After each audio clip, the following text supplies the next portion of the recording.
Good morning students, welcome to a social science class.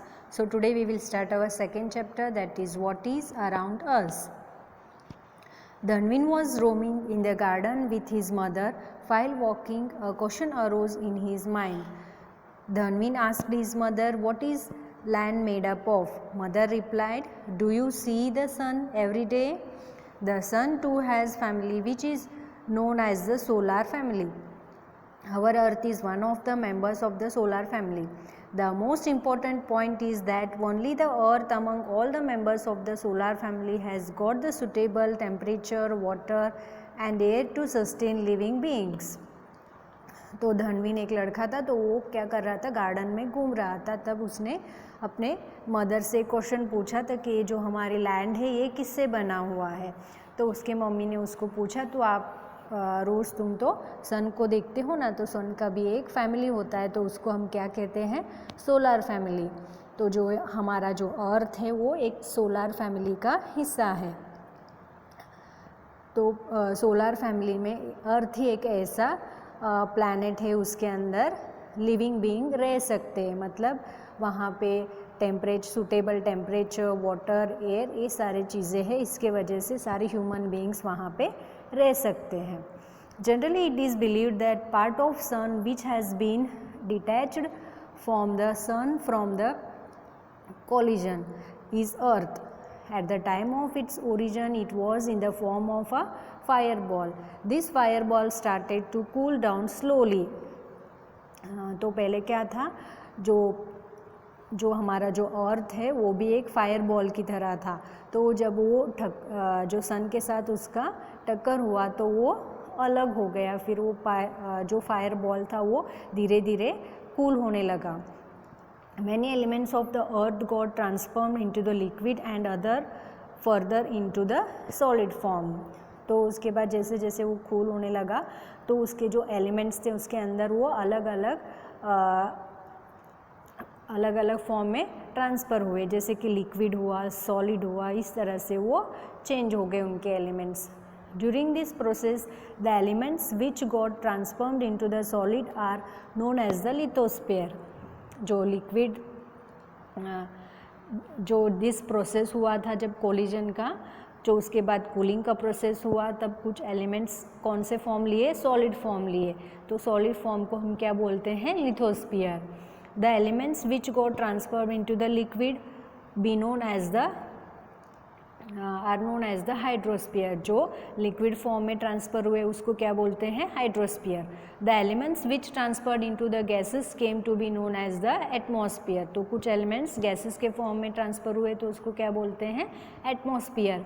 Above all the living world which develop due to the land water and air came to be known as the biosphere. तो जहाँ पे land है, water है, air है, तो ये सारे elements मिलके जो बनता है उसको क्या कहते हैं, biosphere. In this way the 4 space came into the existence on the अर्थ. तो ये आप नीचे पिक्चर में देख सकते हो. जो पानी का भाग है, जो जल, तो उसको क्या कहते हैं, हाइड्रोस्फीयर. तो ऊपर दिख रहा है आपको वो है एटमॉस्फेयर. और जो यहाँ पे दिख रहा है लैंड फॉर्म, सॉलिड फॉर्म्स, तो वो सारे उसको क्या बोलते हैं, लिथोस्फीयर. तो ऊपर के जो पार्ट है जहाँ पे एयर है, वाटर है और लैंड है, तो उसको क्या कहा जाता है, बायोस्फीयर. मतलब वायुमंडल, जलमंडल, जीवमंडल, ऐसा कहा जाता है. Lithosphere. The sphere on which we live is known as the lithosphere. Litho means rock and sphere means layer. The sphere on which we live is known as the lithosphere. जहाँ पे हम रह रहे हैं उसको हम क्या कहते हैं, लिथोस्फीयर. तो लिथो का मतलब क्या है, रॉक, पत्थर, और स्पेयर का मतलब है layer. The upper layer of the earth is made up of soil and solid materials like rock.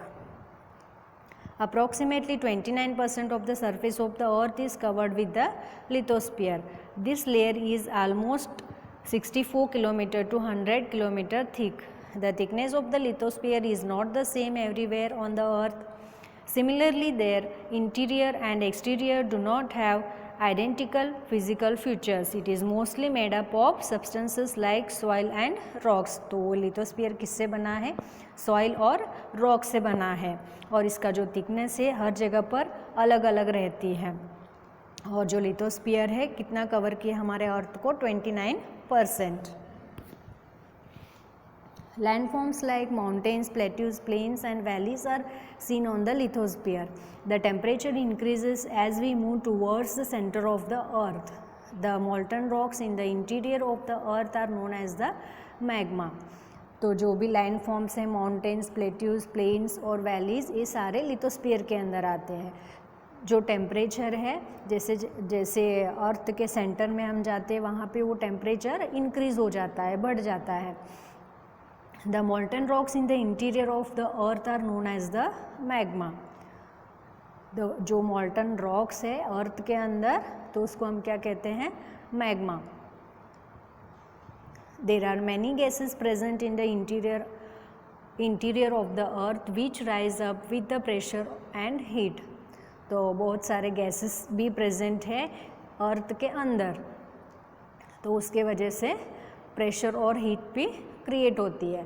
But the pressure of the rocks of the surface of the earth is equally strong, thus balance between the two is maintained, so the crust of the earth does not break. When the balance between the two is not maintained, the crust breaks and the volcano erupts. जो हमारे अर्थ के अंदर और अर्थ के ऊपर जो भी balance बना रहता है उसके वजह से अगर बैलेंस बिगड़ जाता है तो क्या होता है? वोल्केनोज होते हैं। Mummy, how is the lithosphere useful to us? Where can we construct our home if the lithosphere is not there? Without lithosphere, how can we get water to drink, agriculture for food, minerals for industries and forests?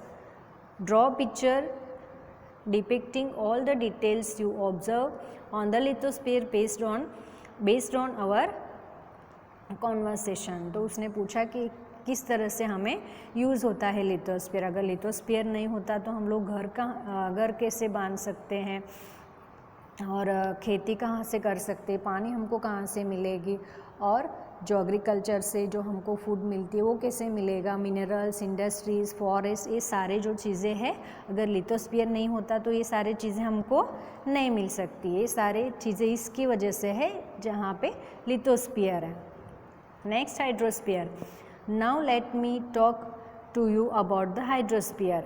The hydrosphere is the liquid component of the earth. It includes the oceans, seas, lakes, ponds, rivers and streams. तो hydrosphere क्या है? एक liquid component है अर्थ पर। तो इसके अंदर क्या क्या है हाइड्रोस्फीयर में? Ocean, seas, lakes, ponds, rivers और streams. On the surface of the earth the area of water is more than that of land. Hydrosphere covers 71% of the earth's surface.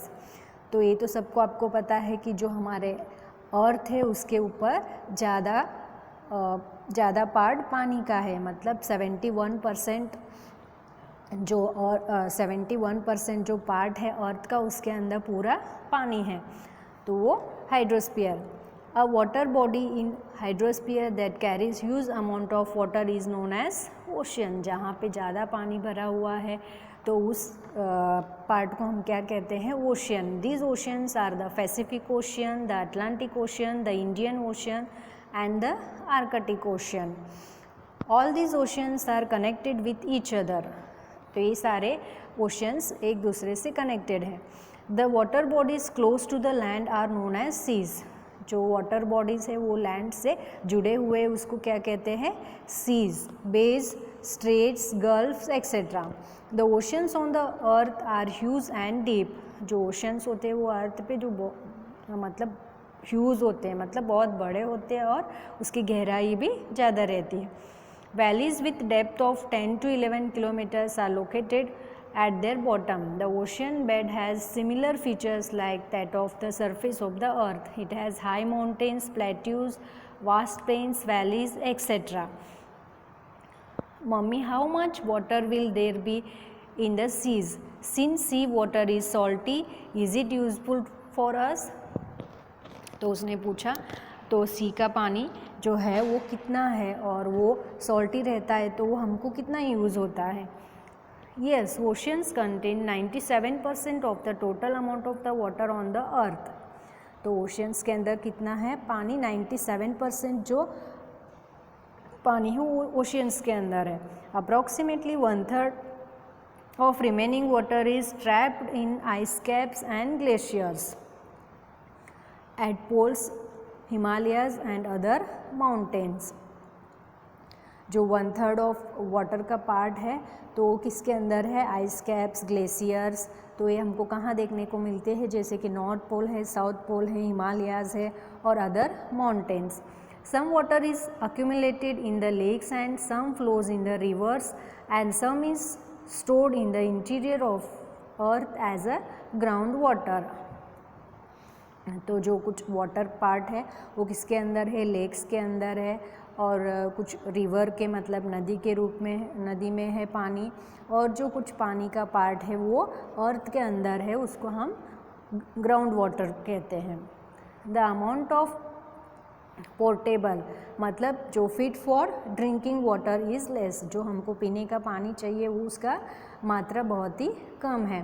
Fresh water is precious. This fresh water is required by living beings for their existence. जो fresh water है उसकी मात्रा बहुत ही कम है, वो बहुत ही precious है. वो जो सारे लिविंग बीइंग्स है उनके लिए ये बहुत ही इम्पॉर्टेंट है. The moisture for rain which is the main source of fresh water comes from the oceans only. Valuable chemicals, minerals, salt, fishes etcetera are found in the seas. तो ये सारे चीज़ें हमको कहाँ से मिलते हैं, सीज के अंदर. As we having living organisms on the land, in the same way the seas and oceans have a aquatic life inside them. जैसे कि अर्थ के ऊपर जैसे लिविंग बींग्स है तो वैसे ही जो सीज है, ओशंस है, उनके अंदर भी लाइफ है, तो उसको एक्वेटिक लाइफ कहा जाता है. The ट्रेमेंडस force of waves, tides and currents of oceans are potential sources for generating electricity. Besides these, oceans are also useful as the waterways. जो tremendous force से जो मतलब बहुत ज़ोर से जो waves आती है उनकी जो स्पीड होती है, वो जो स्पीड्स के वजह से जो waves निकलते हैं उससे क्या करते हैं, करंट का उत्पादन करते हैं.